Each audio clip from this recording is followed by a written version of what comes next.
बिस्मिल्लाहिर्रहमानिर्रहीम। अस्सलाम वालेकुम। देखने वाले और सुनने वालों से छोटी सी दरख्वास्त करूँगा कि चैनल को सब्सक्राइब ज़रूर करते हुए चलें। जज़ाकल्लाह। सवाल: खुदा है या नहीं? अगर है तो कहाँ से आया, जबकि हर मौजूद के लिए अक़लन किसी मौजूद का होना निहायत ज़रूरी है? जवाब: जिस तरह अक़ल ये चाहती है कि किसी वजूद के लिए एक मौजूद हो, उसी तरह अक़ल ये भी चाहता है कि तमाम कायनात का मौजूद कोई ऐसा वजूद हो जो किसी मौजूद के बगैर आप से आप मौजूद हो, वरना हर मौजूद के लिए एक मौजूद दरकार होगा और यह सिलसिला कहीं जाकर न रुकेगा। खुदा तो कहते ही उसको हैं जो सबका खालिक हो और ख़ुद किसी का मखलूक न हो। अगर वो मखलूक हो तो वो खुदा न होगा, बल्कि जिसने उसको खलक किया हो वही खुदा होगा। फिर आप इस किस्म के मसाइल पर सोचने की तकलीफ़ उठाने से पहले अपने इल्म की हदूद को अच्छी तरह समझ लें। जब आप ये जान लेंगे कि इंसान क्या कुछ जान सकता है और क्या कुछ नहीं जान सकता, तो फिर आप ख्वामख्वाह ऐसे उमूर को जानने की कोशिश में नहीं पड़ेंगे जिनको जानना आपके बस में नहीं है। खुदा की हस्ती के मुतल्लिक़ ज़्यादा से ज़्यादा जो कुछ आदमी के इम्कान में है वो सिर्फ़ इस कदर है कि आसार कायनात पर गौर करके एक नतीजा अख्ज़ कर सके कि खुदा है, और उसके काम शहादत देते हैं कि उसके अंदर ये और ये सफ़ात होनी चाहिए।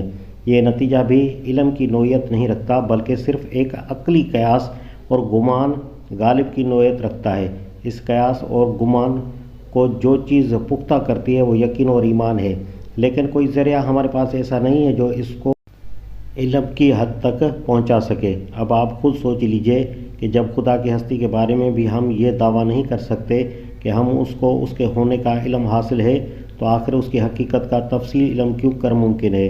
खुदा की ज़ात तो खैर बहुत बुलंद व बरतर है। हम तो ये भी नहीं जानते कि ज़िंदगी की हकीकत और उसकी असल क्या है।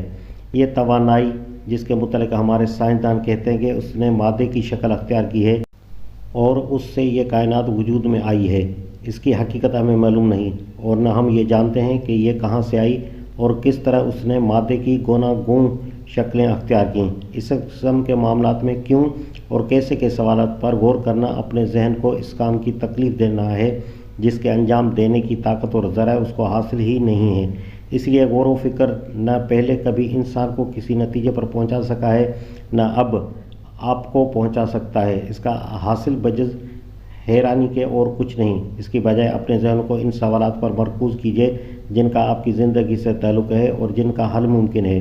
ये सवाल तो बेशक हमारी ज़िंदगी से ताल्लुक़ रखता है कि खुदा है या नहीं, और है तो उसकी सफ़ात क्या हैं और उसके साथ हमारे ताल्लुक़ की नौइयत क्या है। इस मामले में कोई न कोई राय अख्तियार करना ज़रूरी है, क्योंकि बग़ैर इसके हम खुद अपनी ज़िंदगी की राह मुतय्यन नहीं कर सकते, और इस मामले में एक राय कायम करने के लिए काफ़ी ज़राए भी हमें हासिल हैं।